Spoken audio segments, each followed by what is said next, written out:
anyway, you want to get into riding motorcycles. All right, well, here's what you're going to do.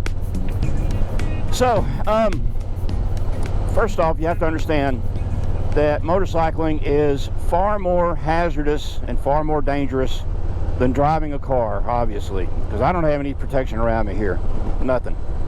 All I got is my, my armor jacket, my gloves, this thing, my helmet, and got my long pants on. And if you look down here, when I put my left foot down, these are riding boots, specifically for riding the street. So you're gonna have to dish out some coin. So the first thing you want to do is decide if you want to do this based on the financial obligation that you're going to be faced with. You don't have to dish out a whole lot of money to start with. And the reason I say that is because you don't want to start out on a big bike like this. This motorcycle is not for new riders. Okay, this is for experienced riders. I wouldn't recommend anybody that has less than like maybe 2 years of riding experience to get on a bike this big. So you want to start out small, and you don't want to buy a new bike. You want to buy a used bike. Start out small and buy yourself a used bike. Depending on how big you are, I'm 6'2" and I weigh about 225. So if I were going to go out and buy a bike to start learning how to ride, I would probably get somewhere in the neighborhood of a 750cc to 1000cc motorcycle in the cruiser or just straight up motorcycle range, not a cruiser or a crotch rocket, so to speak. You don't want to start out on a crotch rocket. Oh boy, you don't want to do that. You want to start out on something that's going to be easy to handle, that doesn't have a whole lot of power, even though power is great. This thing's got gobs of power, it's got gobs of torque. But you want to start out on something small. This is the bike I started out with. This is I'm not sure the model year, but this is a Honda Super 90. This is my first motorcycle. I think I was 15 when I got it. And I put a lot of miles on that bike, and I crashed it a couple times. But you want to start out small, and hopefully I'll get on here. I'm going to show you the progression of motorcycles that I've owned over the years. My most favorite motorcycle was this one. Not this one right here. This Suzuki GS 1000G. That was a great bike. I love that motorcycle. I can't remember what I paid for it. I bought it used. And when I was taking flying lessons, I actually gave it to my flight instructor because he needed some transportation and he couldn't afford a car. So I traded him the bike for some instruction. But that was a great bike. And those bikes, unfortunately, you're not going to find a whole lot of those bikes anymore. They're just not out there. But you don't want to buy a new one because you're going to invest a lot of money, and you may find out that this is not for you.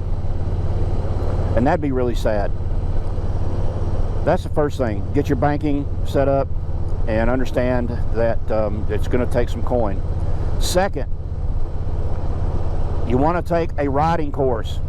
Do not get out on a motorcycle that you just bought and try to teach yourself how to ride. There's something that motorcycling and flying airplanes have in common. It takes a lot of judgment and a lot of common sense. People that fly airplanes, I'm going to do another video on getting into aviation, how to get into aviation, and how not to kill yourself flying an airplane. I could actually say this is how not to kill yourself riding a motorcycle, but this is a hazardous activity and you have to accept that. But anyway, take a riding course, and even after you stop, or after you graduate from your riding course, you need to keep learning. Now here's a couple of channels on YouTube that I would recommend. This is the one that I recommend the most. This is MC Rider. I can't remember this gentleman's name, but he's a good guy. He's got a lot of really good information and a lot of really good advice, especially if you're going to be a new guy, a new girl getting into motorcycling for the first time. This guy really knows this stuff. He's a good Christian man. That's a great place to start. Just look over his videos. Another good one is Fort9, and Fort9 is out of Canada, and they do mostly product reviews. So that would probably be a little bit down the line. When you're looking at buying some things like maybe gloves, jackets, helmets, and so on, They do a lot of good reviews, and they kind of got to take a comical approach to it. But remember this, no matter how good you were in your training class, you're not good enough. Motorcycling takes a lot of effort, and actually, I'm a dyslexic guy, so I can do this, but I'm actually talking to you while I'm vlogging, but if you notice that my camera is going back and forth, because I'm doing a tremendous amount of scanning right now, and I'm trying to open up and keep opened up in this traffic. I'm trying to open up a spot for me. You know, I'm watching people that are coming up to my left. I'm watching this guy that's trying to pull out in front of me right here with my thumb. If you look right there, you can see my thumb is on the horn button. That's where it usually stays when I'm riding in traffic like this. I'm going to speed up just a little bit here now that I got a gap, and I've got a green tail light, so I'm going to watch to make sure make sure this thing doesn't change. I'm going to commit. Okay, I'm committed. I'm going through. Alrighty. So you can see the amount of thought that's going through my brain right now. You know, not just handling the motorcycle, but I'm watching traffic. I've got a good place right here, good and safe. You know, nice little opened up area here. But I'm using good judgment, and this is not based really on training. This is based on experience, because I know people are not going to see me. Now, if you look right here, you can see that I got my bright lights on. I always ride in the daytime with my bright lights on for one reason. That's to increase my visibility. So, and also, I don't know if you can tell, but I've got, this is not necessarily a reflective riding jacket, but it does increase my visibility. So the point there is that when you're riding and using good judgment, when you get your gear, you want to get gear that's going to make you more visible. Because really the biggest problem with people that drive cars is they can't judge how fast a motorcycle is coming at them. It's very, very hard to do. So you need to make yourself as visible as you possibly can, so when people are seeing you come at them, they will have a better understanding, or will be able to judge, rather, a little more accurately how fast you are approaching them, and of course how close they are to you, or how close you are to them. And this is another point in your ongoing training. You have to remember this, my fellow newbie or newbie bikers wanting to get into motorcycling. Just because you're riding a motorcycle, the rules of the road do not change for you. Okay, there are some states that have some really stupid laws. California takes the cake. California has a law on the book that allows motorcyclists riding motorcycles to split lanes. In other words, go in between cars. That is the dumbest law on the books. That is just purely stupid. But it's California, so there you go. Other states, now Tennessee actually has a pretty good law on the books, but it is being abused, and the media screwed it up. I'm just going to hit them really hard on this, because Tennessee has a law that will allow a motorcycle who is stopped at a red light with no other cars approaching, if that light cycles and it does not capture you as the motorcycle in the sensors, in other words, the light won't change to let you through, the Tennessee law will allow you to proceed through that red light as long as the intersection is clear. But the way the media in Tennessee, especially in Chattanooga, that's where I was living at the time, they said Tennessee law now allows motorcycles to run red lights, because that was just highly irresponsible to say that. No, you cannot run a red light under that law. You have to wait to see if the sensor is going to recognize your bike. If it does not recognize your bike, then you can go ahead and proceed through the next red light as long as the intersection is clear. That's a pretty decent law. So you need to learn the laws in your state. The third thing is to gear up. I really cannot stress this more. I just can't stress it enough. Watch this video right here.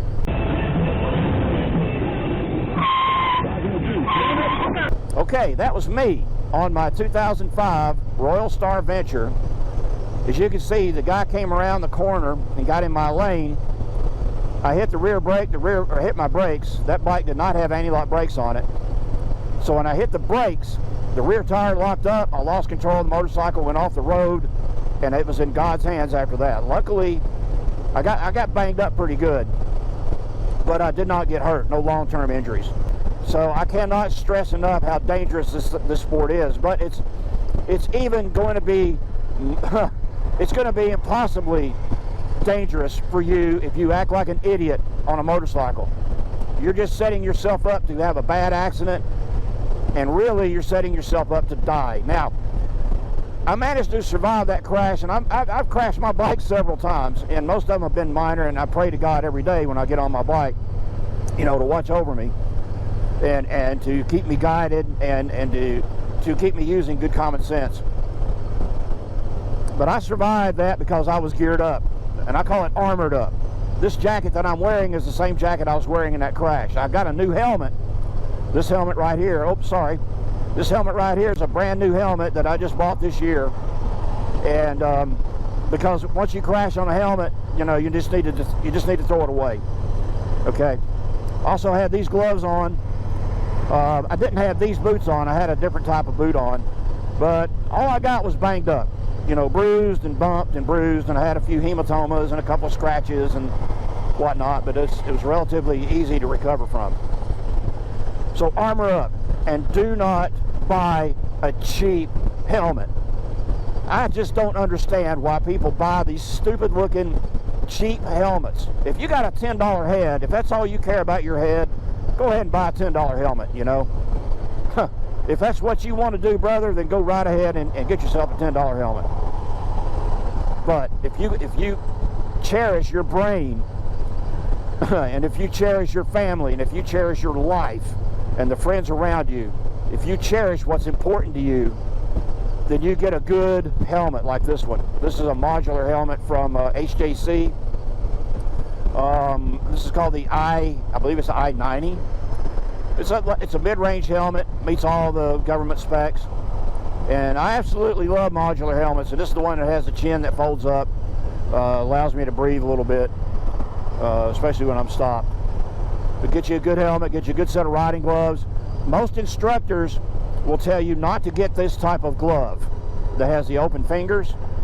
Well, personally, I like this glove because I can feel the handles. I can feel the brake levers and the clutch lever a little bit better. I like having my fingers on there. If you can see in the mirror, I like having my fingers on there so I can get a good feel for it. That's just me. I'm not saying and not advising you to go out and buy this type of glove, but you do need gloves. Always wear long pants. In fact, if you can afford it, get you a set of riding pants. They are more expensive, but they do have armor in the knees, because that's where you're going to get hurt the worst if you go down on the road, is in your knees. You never, and this is something that I also don't understand, and that's people that ride motorcycles in shorts. People that ride motorcycles in flip-flops. Are you out of your stinking mind? Don't do that, man. The reason being you got to have a good pair of shoes is not just because it'll protect your foot in a crash. It's because when you stop somewhere, especially on a big bike like this guy, this thing weighs almost a half a ton. You know, about 970 pounds. Now look here, you see that truck? I'm just going to slow down, and I'm going to let that guy get in front of me. There's no sense in me trying to get ahead of him. Looking back here, make sure nobody else is coming. I'm looking over here to make sure I've got an escape route, which I do, so I'm good.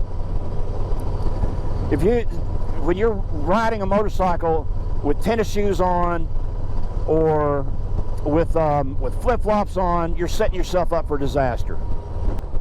When you stop a motorcycle, you got to put your foot down. And most of the time, you're going to put your left foot down because you've got your right foot over here on the brake pedal. If you don't have a good solid foundation under your foot, it can slip out from under you, like in the grease on the road, like if you're riding in the rain and riding when it's wet, or just after the rain. You put your foot down, you got a slick pair of shoes on, it's going to slide out from under you, you're going to drop your bike. Yes, I've done that, and it's stupid. Don't do that. Wear a good pair of boots that have good grip on the soles, because it will protect your feet if you go down, but it will also help you stabilize the bike when you stop. Fair enough? All right. Moving on. I got to watch to make sure nobody's coming here. Okay, I got a good clean lane. Now here's something else I always do. No matter who's behind me, I get in the habit of using my left hand to signal that I'm moving left. Even though I've got turn signals that tell people that, sometimes they don't see my turn signals. So I want to make sure that they see me as much as possible. Now, I'm seeing things slowing down up here, so I'm slowing down just a little bit. And we're starting to get into some traffic, so I'm going to watch this guy over here, see if he tries to jump over in front of me. Yes, they are. So I backed off just a little bit to let them on over. So I'm watching this guy up here on the right, making sure that he's not going to pull out in front of me. My finger is on the horn button. Watching all these people, okay, going real slow. Not real slow, but slower, and everybody's stopping. Now, here's another thing. Then, and this is something that has, some people are trying to capitalize on this by making gizmos. You don't need a gizmo for this. Motorcyclists will sometimes slow their motorcycle down by just cutting the throttle to slow down. Okay, I'm going to go ahead and through this light. Well, what that does is that you got to remember that people in cars can't see you very well, okay, and they can't judge how close they are to you, whether they're coming, whether you're going at them or whether they are coming at you. Watching this guy, okay, make sure you're staying over there. So here's the deal: if you're going to throttle down, got to do this again because somebody might pull out in front of me. Here we go. If you're going to throttle down to slow down like this, okay, I want you to give the people behind you the finger. I'm not kidding. I want you to give them the finger, and this is how you do it. If you're going to slow down, just take your finger and pull your brake lever in just a little bit so it turns on your rear brake lights. Okay? You don't have to pull it back to where you're getting the brakes. As a matter of fact, you can see I'm actually modulating the throttle or the brake lever there, so it will start to flash my brake lights. And if you can see, I don't know if you can, see how far that car is behind me? That's because I was flashing my brake lights. That will help to prevent people from rear-ending you. Give them the finger. Okay? And I'm not, saying in the literal sense. Of course not. But I say, hey, give the people behind you the finger, and that's just to take one or two of your fingers up here on your front brake lever and just give us a little tug like that so it turns on your brake lights. See, I'm coasting right now, but I'm letting the guy know behind me that I'm stopping. I'm going to go ahead and stop here. The next thing, if you're going to get into motorcycling, find a mentor. Find somebody that will go ride with you. Somebody who is patient, who has a lot of experience, who is not going to try to train you into bad habits.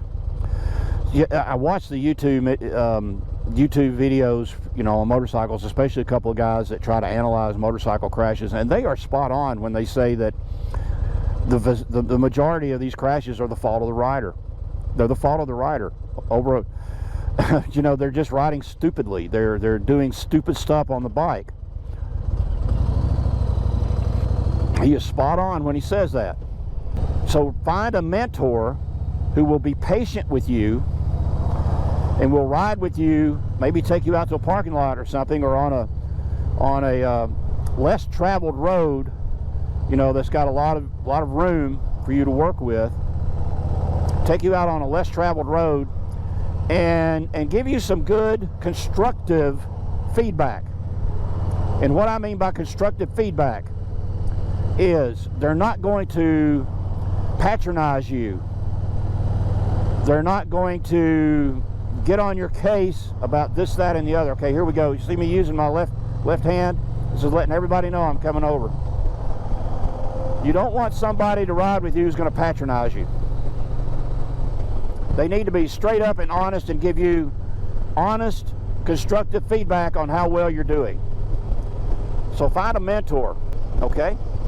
Find them, find a good person to ride with. And if you happen to be in West Georgia, in Middle West Georgia, around the Chattahoochee Valley area, the Columbus, Georgia area, Phoenix City, Alabama area, if you're in that area, hit me up on email.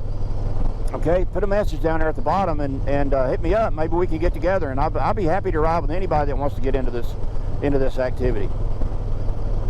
Here's something else that you need to keep in mind. You don't necessarily have to get into riding street bikes. there's a lot of different ways to get into motorcycling. Most motorcyclists that ride the street start out riding dirt. Now, I'll be straight up with you. I actually started out riding street, and I did ride some dirt a little bit, and it just tore me a new one. I'll just be totally straight with you. It didn't work out too well. A friend of mine, I made a deal with him, and I said, hey, you buy a street bike, I'll buy a dirt bike. Because he was a really good rider. This guy was exceptionally good. I think he's still riding. I don't know. We hadn't talked in a while, but he's an exceptionally good rider. So, I mean, this guy, when we were out riding dirt, he'd have a flat tire on his bike, and he'd come by me riding a wheelie on his flat rear tire and doing his hand like this, say, hey, man, come on. I was just trying not to bang my head into a tree limb or do something stupid like that. But anyway, motorcycling, if you start out young, and if you have a young son or a young daughter who seems to have the knack for riding a bicycle, really good at riding a bicycle, really good at, you know, got good judgment and wants to get into riding, by all means, work with them and let them try it out. Let them try out riding a motorcycle. You know, you don't have to go out and get big bikes. You can see what I'm doing here. I'm modulating my brake lever. Hey, peace to you, brother. So, get into it young, sure. I know a lot of guys. One of my friends whose sons and daughters are riding motorcycles. One fellow down in Florida, his son is actually competing. And he's a little guy. He's only, I think, 6, 7 years old. So motorcycling is an awesome family activity, regardless of whether you're going to be riding street or riding dirt. And even when you're riding dirt, there's another type of riding, which is a specialized skill called trials riding. And these guys are the creme de la creme of the motorcycle world. These guys are extremely good at what they do. And essentially what it is maneuvering the motorcycle over some obstacles at very low speed. And if you watch them, you watch what they do, it is phenomenal. Just watching what these guys can do with motorcycles. Okay, I got my thumb on the horn lever, on the horn switch here. Just make sure this guy don't go pull out. Thank you, sweetie. Yeah, that's kind of an evolution of dirt, riding in the dirt. I know a lot of people that ride street and dirt. You could buy a motorcycle that is a dual type bike, you know, that can ride both street and dirt. So you can get off the road and go riding somewhere on a trail somewhere.